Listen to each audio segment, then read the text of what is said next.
Hi again. Thanks for watching. Okay. Okay, more Christmas memories.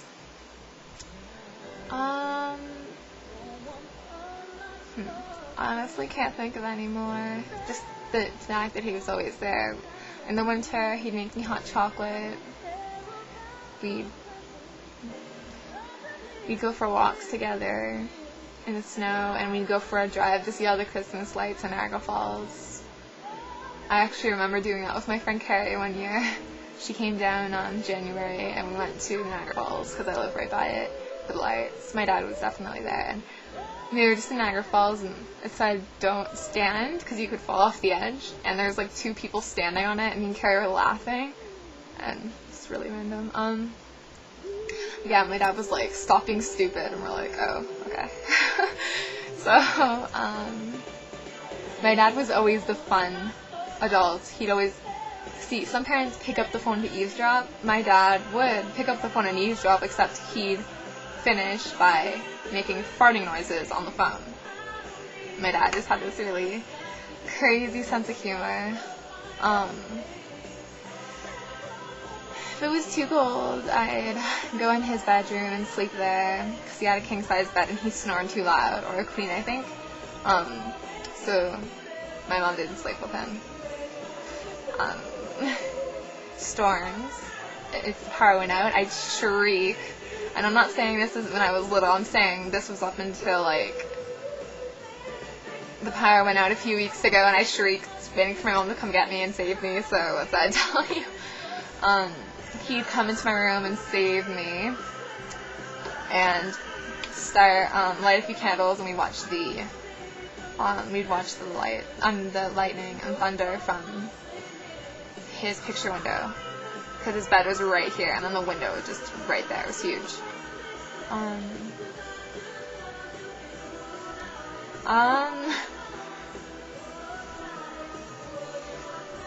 Okay, enough of the music. I just want to say a few things.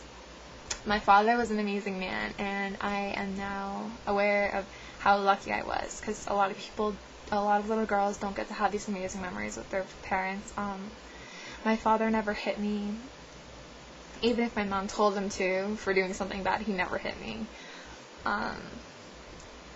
He didn't drink or do drugs or anything like that. He was just a well-rounded man, and when he was alive, I took advantage of that.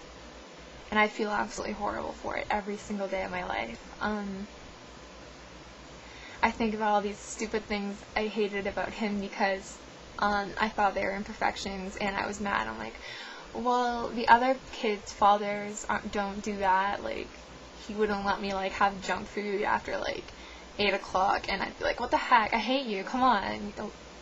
Other kids can have food after 8, junk food after 8, and I hated him for it, and I just realized now how stupid that is and how dumb I was for yelling at him for it.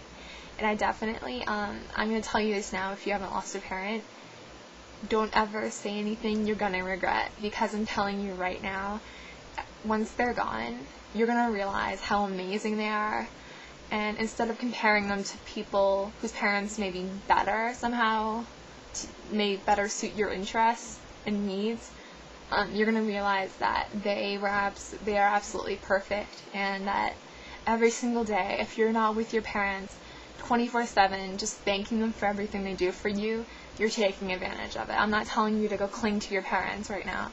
I'm just saying that you should definitely show your appreciation and realize that there's any time they can just leave. You don't realize that they're not invisible. They can die, they can get cancer, they can have aneurysms and whatnot. It can happen to anybody. So you have to go thank your parents and tell them every day that how much you appreciate what they do, because one day they could be gone and you could feel total crap for not telling them all the time. And I know that even though me and my dad didn't fight that often, we were really close. I still feel guilty for every single thing I've said, every time I yelled at him, or towards the end, before he died, I got angry because he was leaving me, and I knew he was, and I was just sick of having to take care of him and being the adult, and as he was acting like a child. You know anybody who had brain cancer, it makes them act like a little child. I was angry because I was like the parent, and I didn't like that. I wanted my daddy.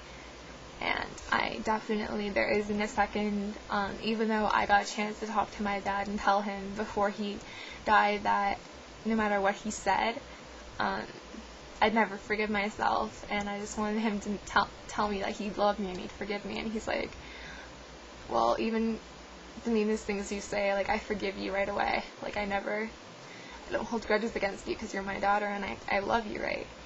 And I still don't believe it. And I was fortunate enough to have this conversation with him, but I'm telling you that there's not a second in my day that I don't feel guilty as hell for not telling him things and all that. So